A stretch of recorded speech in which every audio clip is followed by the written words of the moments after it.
Hey guys, welcome to my IGTV. Today I'm going to be showing you how I created this look. So I'm going to start by applying the P. Louise base in shade 2 and then just buffing the edges so it's nice and seamless. Then I'm using the Revolution X Jack palette and I'm just using the dark blue shade in my inner corner and halfway across my crease. Then using the Beauty Bay EYN colour palette, I'm just going to stamp on the shade Pacific Dreams, which is a blue, just above that other blue, and I'm just going to blend that out using tiny circular motions. Then using the shade Oasis, which is a green, I'm just going to pack that just above and then blend that out using the yellow.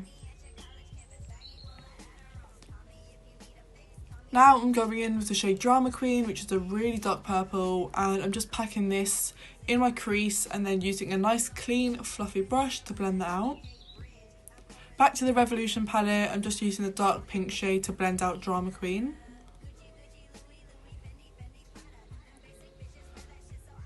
Also gonna pack Drama Queen in my outer corner just to add some depth.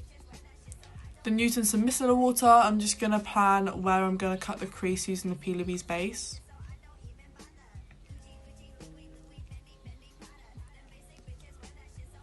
I'm now going in with the very first dark blue shade and Drama Queen just to blend out the edges on both sides so they're seamless.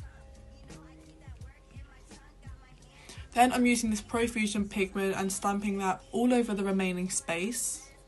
I'm also just going to go over the top with this W7 glitter liner just because it has pink and green reflex, so I thought it would match the look really nicely. Lower lash line, again just using the P. Louise base and replicating what's on my lid using all the same shades.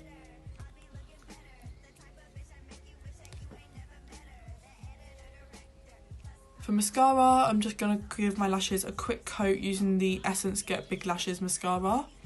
And then I'm using the So Sue by Suzanne Jackson lashes in the style London. So this is the finished look. I am obsessed with how it turned out. I hope you guys enjoyed, and if you decide to recreate this look then definitely tag me so I can see. Thank you for watching and stay safe.